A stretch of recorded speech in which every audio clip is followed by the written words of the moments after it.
Inspector ಸಾಹೇಬ್ರು.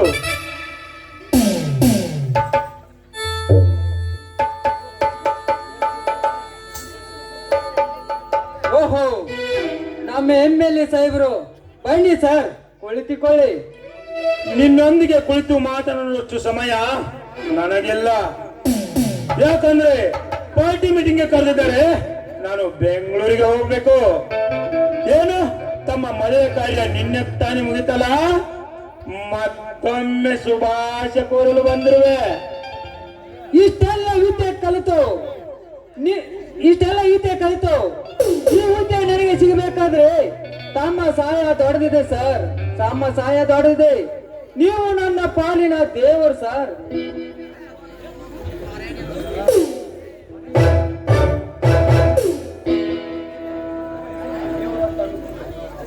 ಮನಸ್ಸಿನಲ್ಲಿ ದೇವರು ಅಂದುಕೊಂಡು ಹಾಗೆ ಕೊಟ್ಟರೆ ನಮ್ಮ ಸಾಹೇಬರಿಗೆ ಪುಣ್ಯಲ್ಲೇ ಬರುತ್ತದೆ. ಅವರು ಮಾಡಿದ ಕೆಲಸ ಮಾಡಿ ತೋರಿಸಿ, ಆಗ ನನ್ನ ಋಣಾನು ತೀರ್ತದೆ, ಸಾಹೇಬರಿಗೆ ಪುಣ್ಯನ ಬರುತ್ತದೆ. ಅವರ ಕೆಲಸವನ್ನು ನಾನು ತಪ್ಪದೆ ಮಾಡುತ್ತೇನೆ ಮಾಂತ್ರಿಕ. ನೀ ಮಾತೇನು ಭರವಸೆ ನನಗಿದೆ ಇನ್ಸ್ಪೆಕ್ಟರ್. ಆದ್ರೆ ಚುನಾವಣೆ ಹತ್ತಿರ ಬರ್ತಾ ಇದೆ. ಯಾವ ಹೊತ್ತಿಗೆ ನಮ್ಮ ಸರ್ಕಾರ ಬೀಳುತ್ತೋ ನನಗೆ ಗೊತ್ತಿಲ್ಲ. ಅಷ್ಟರಲ್ಲಿ ನಾವು ಬಯಸಿದ್ದ ಆ ಭೂಮಿ ನನ್ನ ಕೈ ವಶವಾಗಬೇಕು. ನೀನ್ ಏನ್ ಮಾಡ್ತೀಯೋ ಮಾಡು. ಅಂದರೆ ನಮ್ಮ ಸಂಬಂಧ ಉಳಿದು ಬಹಳ ಕಷ್ಟವೇ. ಈ ಮಾತಿಗೆ ನಾನು ತಪ್ಪೋದಿಲ್ಲ. ಈ ಕಾಕೆ ಕಸರತ್ತೆ ಏನಂತ ಅವರೆಲ್ಲರಿಗೂ ತೋರಿಸುತ್ತೇನೆ. ಆ ನನ್ನ ಬೀರನೇರನೆ ಮತ್ತವ ಸೂರ್ಯನೇರನೆ. ಆ ಕೆಲಸ ನೀ ಮಾಡಿ ಈ ನಿನ್ನ ಜೀವಂತ ಜೈಲಿನಲ್ಲಿ ಕೊಳೆಯುವ ಹಾಗೆ ಮಾಡಿಬಿಡು. ಮರುದಿನವೇ ನೀನು SP ಆಗಿ ಅಧಿಕಾರ ಪಡೆದುಕೊಳ್ಳುವಂತೆ. ಹಾಗೆ ಆಗಲಿ ಸರ್.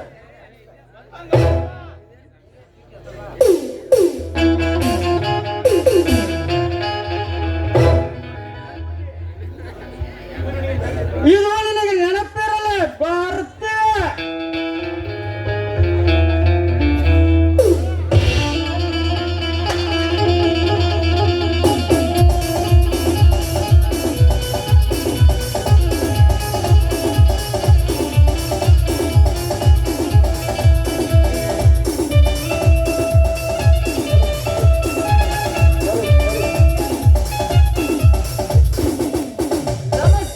ಸಾಹೇಬರಿಗೆ ಓಹೋ, ಮತ್ತೊಬ್ಬ ದರೋಡೆಕೋರನ ಆಗಮನ.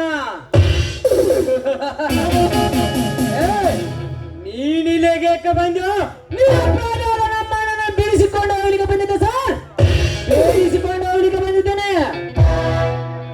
ತನ್ನ ಸ್ವಂತ ಹೆಂಡತಿಯನ್ನು ಕೊಲೆ ಮಾಡಿದ ಪಿತರಿಗಾಗಿ ಇಂದ ನಿನ್ನ ಅಣ್ಣನನ್ನು ಹೊರ ಕಳಿಸಿ ಅವನನ್ನು ಕೊಂದ ಪಾಪಿ ದೇವರೇ. ಇವನು ನಿರಪರಾಧ, ನಿರ್ಲಜ್ಜ. ನೀವು ಮಾಡುತ್ತಿರುವ ಒಂದೊಂದು ಏರಿಕೆ ಕೆಲಸ ನೋಡಿದರೆ ಈ ಊರಿನ ಜನ ಕ್ಯಾ ಖರ್ಚಿತ್ತು ಎಂದು ಉತ್ತರ ನಿಮ್ಮ ಮಗಕ್ಕೆ ಮಾತಾಡಿ. ಇಲ್ಲ ಅಂದರೆ ನಿನ್ನ ಪದವನ್ನು ಕಿತ್ತಾಗಿಕೊಂಡು ನಿಜವಾದ ಕೊಲೆಗಡಕನಾಗಿ ಜನ ಮಾತನಾಡುವ ನಿನ್ನ ಯಾರಿಗೂ ಕತ್ತರಿಸಿ ಹಾಕಿಬಿಟ್ಟು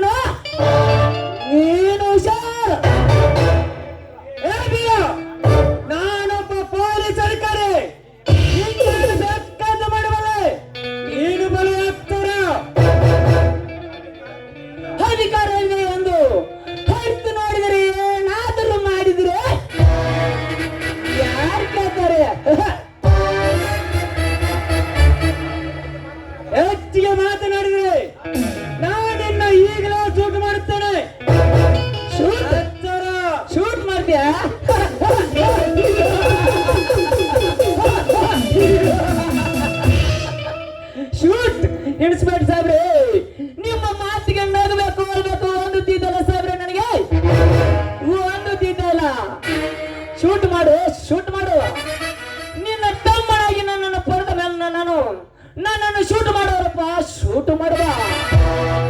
ಆಡಿ ಬಂದರೆ ಅಂಗಾರ ವರ್ಷ ಹೋಯ್ತು ಎಂದು ಹೆಗಲ ಮೇಲೆ ಹೊತ್ತುಕೊಂಡು ಮೇಲೆ ಹೊರಗೆ ಬರ್ತಿದ್ದಲ್ಲ ತಮ್ಮ. ಅದಕ್ಕಾಗಿ ನನ್ನನ್ನು ಶೂಟ್ ಮಾಡಬಾರಪ್ಪ, ಶೂಟ್ ಮಾಡಬ. ಸಾಲಿ ಒಳಗೆ ನನ್ನ ತಮ್ಮ ಯಾರಿಗೆ ಹಿಂದೂ ಬೀಳಬಾರದು ಎಂದು ಅಣ್ಣನಿಗೆ ಗೊತ್ತಿಲ್ಲ ಮರಿ ಮಾರಿ ರೊಕ್ಕ ಕೊಡ್ತಿದ್ದಲ್ಲ ತಮ್ಮ. ಅದಕ್ಕಾಗಿ ನನ್ನನ್ನು ಶೂಟ್ ಮಾಡಬಾರಪ್ಪ ತಮ್ಮ, ಶೂಟ್ ಮಾಡಬಾರು.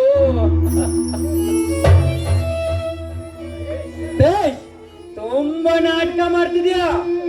ಈ ನಿನ್ನ ಸಂಭಾಷಣೆ ಮಾತನ್ನು ಈ ಊರಿನ ಜನ ಕೇಳಿದರೆ ಕ್ಯಾ ಖರ್ಚು ತೂ ಎಂದು ಗೊತ್ತಾರೆ ನಿನ್ನ ಮಗಕ್ಕೆ. ಮರಿ ಮರಿ ಸಾರಿ ಕಲಿಸಿದಂತೆ ನನ್ನನ್ನು ಹೊತ್ತು ತಿರುಗಿದನಂತೆ. ಏ ಬಾಬಾ, ನೀನು ಯಾರ ಮರಿ ಮಾಡಿದೆ? ಎಲ್ಲಿದೆ ನಿನ್ನ ಮರಿ? ಅವ ಮಣಿ ಅಲ್ಲವೋ ನನ್ನ ಸೊತ್ತು. ನೀನು ನಮ್ಮ ಅಣ್ಣನಲ್ಲ, ನೀನು ಎಲ್ಲಿಂದ ಬಂದ ಅನಾಹುತ? ಹೆಣ್ಣಮ್ಮಿ ನುಡಿಯದಿರೋ ನನ್ನ ತಮ್ಮನಿಗೆ ಅನಾಥನೆಂಬ ಶಬ್ದವನ್ನು ನೀನು ಈ ರೀತಿ ಮಾತನಾಡಬೇಕಾದ್ರೆ ನಿನಗೆಲ್ಲ ಪಾಪದ ಕೊರ ತುಂಬಿ ಬಂದಂತೆ ಕಾಣುತ್ತದೆ. ಒಂದು ಅಡಿಯಲ್ಲಿ ಮಲಮೂತ್ರ ಮಾಡುವ ನೀನು ನನ್ನ ತಮ್ಮನನ್ನ ಕರಲೆ, ನನ್ನ ತಮ್ಮನಲ್ಲ. ರಕ್ತ ಸಂಬಂಧದ ದ್ರೋಹಿ ಕೊಡ ನೀನು, ರಕ್ತ ಸಂಬಂಧದ ದ್ರೋಹಿ. ಸಾಕು ನನ್ನ ಸೋ ನಿನ್ನ ಹಣಪುರಾಣ ಬೇಸೆ ಹೊರಗೆ ಬಿಡಿ ಅವನನ್ನು.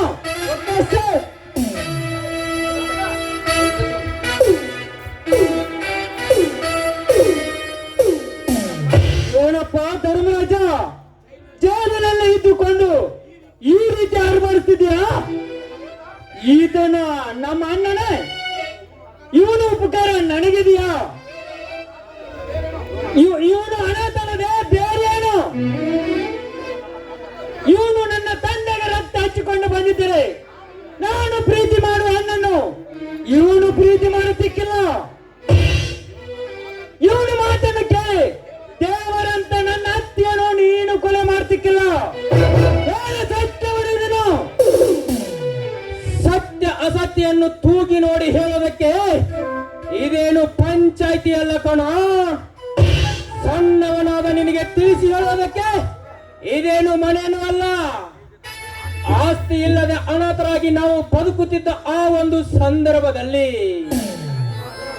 ನನ್ನ ಚಿಕ್ಕಮ್ಮ ಅಂದರೆ ಈ ಬೀರನ ತಾಯಿ ನಮಗೆ 5 ಎಕರೆ, ಇವನಿಗೆ 5 ಎಕರೆ ಜಮೀನು ಹಿಡಿದು ಕೊಟ್ಟು 100 ಕುರಿಗಳನ್ನು ಕೊಡಿಸಿ ನಮ್ಮ ಮನೆ ಸಂಸಾರಕ್ಕೆ 2 ಲಕ್ಷ ರೂಪಾಯಿ ಹಣ ಕೊಟ್ಟು ನೆರಳು ನೀಡಿ ಈ ಕೂಸನ್ನು ನಮ್ಮ ಕೈಗೆ ಒಪ್ಪಿಸಿ ಹೋಗಿದ್ದಾರೆ ಕಣ. ಇದೆಲ್ಲ ಸಣ್ಣವನಾದ ನಿನಗೇನು ಗೊತ್ತಪ್ಪ? ಸಣ್ಣವನಾದ ನಿನಗೇನು ಗೊತ್ತೋ? ಹಾಗಾದರೆ ಆ ತೋಟದ ಹೊಲದ ಹೆಸರೊಂದಿಗೆ ನಿನ್ನ ಹೆಸರಿಗೆ ಏಕಿದೆ? ಹೇಳ್ತೀನಪ್ಪ, ಹೇಳ್ತೀನಿ. ಕ್ಯಾನ್ಸರ್ ಕಾಯಿಲೆಯಿಂದ ಸಾಯುವ ಇವನ ತಾಯಿ ವಯಸ್ಸಿಲ್ಲದೆ ಇವನಿಗೆ ಅಜ್ಞಾನ ಪಾಲಕನೆಂದು ಕೂಡಿಸಿ ಹೋಗಿದ್ದಾಳಪ್ಪ, ಕೂಡಿಸಿ ಹೋಗಿದ್ದಾಳೆ. ಸುಳ್ಳು ಸುಳ್ಳು ಸುಳ್ಳು ಸುಳ್ಳು. ನಾನು ಇದನ್ನು ಯಾವುದೂ ನಂಬಲ್ಲ. ಒಳಗೆ ಹಾಕಿ ಅವನನ್ನು. Okay sir.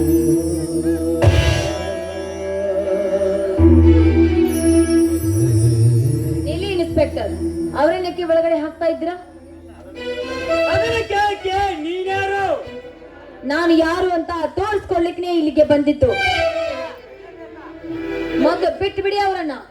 ಅವನನ್ನು ಬಿಟ್ಟು ಬಿಡಿ ಅಂತ ಹೇಳಿಕೆ ನೀನೇನು ನನ್ನ ಮೇಲಿನ ಅಧಿಕಾರಿಯ ಇಲ್ಲ ಗ್ರಾಮಾಂತರ? ಇದ್ಯಾವುದು ಅಲ್ಲ. ನಾನು ಲಕ್ಷ್ಮಿ ವಕೀಲ ಅಂತ ವರದರಾಜ. ಇವ್ರನ್ನ ಬಿಡುಗಡೆ ಮಾಡಲಿಕ್ಕೆ ಬೇರೆ ತಂದಿದ್ದೀನಿ. ಇವ್ರನ್ನ ಬಿಟ್ಟು ಬಿಡಿ.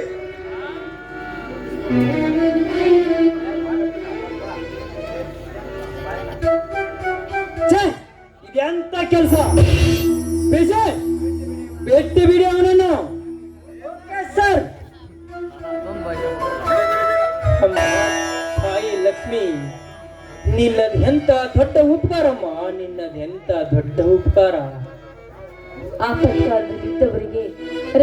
ಮಾಡುವುದು ಆದ್ಯ ಕರ್ತವ್ಯವಾಗಿದೆ ದೇವ್ರೆ.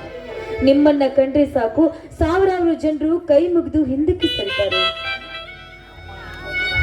ಲಕ್ಷ್ಮಿ, ಮಾಮ ಎನ್ನುವ ಬಾಯಿಂದ ದೇವರೆಂದು ಸಂಭವಿಸುವ ಈ ನಿನ್ನ ಸರ್ವ ಬುದ್ಧಿಗೆ ಎಲ್ಲಿಂದ ಉತ್ತರವಿದೆ ತಾಯಿ? ಎಲ್ಲಿಂದ ಉತ್ತರವಿದೆ? ಈ ನಿನ್ನ ಕೆಲಸ ಅಪಾರವಾದದ್ದು ಕಣಮ್ಮ, ಅಪಾರವಾದದ್ದು. ಮಾವ, ಎಲ್ಲವನ್ನ ಹೇಳುವ ಸ್ಥಳ ಇದಲ್ಲ. ಬನ್ನಿ ಹೋಗೋಣ.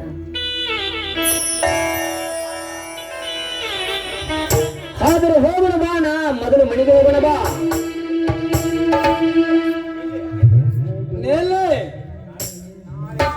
ನಾಳೆ ದಿನ ನನ್ನ ಪಾಲು ನನಗೆ ಕೊಟ್ಟು ನಿಮ್ಮ ಪಾಲು ನೀವು ತೆಗೆದುಕೊಂಡು ಆ ರೀತಿ ನಾನು ಇಲ್ಲಿ ನಡಿಲೇಬೇಕು. ಹೌದೇನಪ್ಪ?